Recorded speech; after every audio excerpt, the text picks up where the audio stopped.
बिस्मिल्लाहिर्रहमानिर्रहीम। अस्सलामु अलैकुम वरहमतुल्लाहि वबरकातुहू।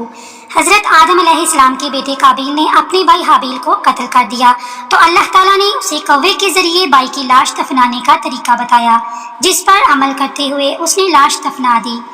अब उसे अपने वालिद के गुस्से का खौफ था। इस मौका पर शैतान ने काबिल को घर से भाग जाने की तरगीब दी, क्योंकि उसे इफ्लाहक था कि अगर काबिल हजरत आदम के पास रहा तो कहीं तौबा व इस्तग़फ़ार के बाद दोबारा हक पर न आ जाए। चनाचा उसने काबिल से कहा, अब तुझे तेरे वालिद जिंदा नहीं छोड़ेंगे, तुझे कत्ल कर डालेंगे, तो यहाँ से भाग जा। काबिल को तो पहले ही इस बात का खौफ था, लिहाजा वो यमन फरार हो गया, जहाँ उसने सुकून अख्तियार की और बाद अज़ा उसने शादियाँ भी की, जिससे औलाद कसीर पैदा हुई। काबिल ने अपने वालिद के दीन हक से बगावत करके पहले आतिश परस्ती शुरू की, फिर शैतान ने उसे पत्थर से बुत बनाने का तरीका सिखा दिया। यूं काबिल और उसकी औलाद ने एक अल्लाह को छोड़कर बुत परस्ती शुरू कर दी। दुनिया में कत्ल गारत, हसद व फसाद और बुत परस्ती की बुनियाद काबिल ही ने रखी। हज़रत अब्दुल्ला बिन मसूद रज़ी अल्लाह ताला अन्हो से रवायत है कि नबी करीम सल्लल्लाहु अलैहि वसल्लम ने फरमाया, दुनिया में जब भी कोई जुल्म से कत्ल होता है तो उसका एक गुनाह हज़रत आदम अलैहिस्सलाम के बेटे काबिल की गर्दन पर ज़रूर होता है, इसलिए कि ये वो शख्स है जिसने जुल्माना कत्ल की इब्तिदा की और ये नापाक तरीका जारी किया। हज़रत आदम अलैहिस्सलाम को जब बेटे के कत्ल की खबर मिली तो वो बहुत गमज़दा हो गए, क्योंकि हाबिल नहायत सादतमंद, फरमाबरदार, नेक और शाइस्ता नौजवान था।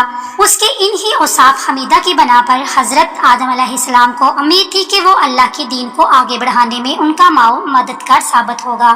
नीज़ बाद रवायात के मुताबिक काबिल की शहादत का बुनियादी सबब यही था कि काबिल को भी अंदाज़ा हो चुका था कि वालिद के बाद नबूवत का ताज नेक सीरत हाबिल ही के सर सजेगा। इसी हसद ने उसे भाई के कत्ल पर उबारा।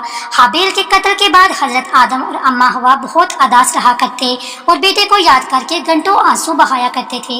हज़रत आदम अल्लाह ताला से दुआ फरमाया करते थे कि ऐ अल्लाह, मुझे ऐसी औलाद अता फरमा जो तेरे दीन को दुनिया में फैलाने में मेरा मावन और मददगार हो और मेरे बाद भी तेरे पैगाम को दुनिया में आम करे, मेरी सही जानशीन हो और दुनिया में तेरी वहदानियत की इल्म बरदार हो। अल्लाह ताला ने अपने प्यारे नबी की दुआओं को शरफ कबूलियत अता फरमाई, बख्शा और एक नेक सालिह बेटे की बशारत से मताला फरमाया। चनाचा कुछ ही अरसे बाद हज़रत शीत अलैहिस्सलाम पैदा हुए। हज़रत आदम और अम्मा हवा उनकी पैदाइश पर बेहद खुश थे। ये हज़रत आदम अलैहिस्सलाम के तीसरे बेटे थे और उस वक्त उनकी उम्र 130 साल थी।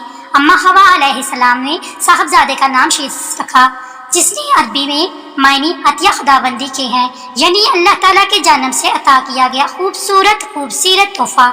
हज़रत शीस अलैहिस्सलाम हस्न जमाल, शक्ल सूरत और आदात व ताब में अपने वालिद से बहुत ज़्यादा मुशाबा थे। हज़रत आदम और हज़रत हवा को आपसे बहुत मोहब्बत थी।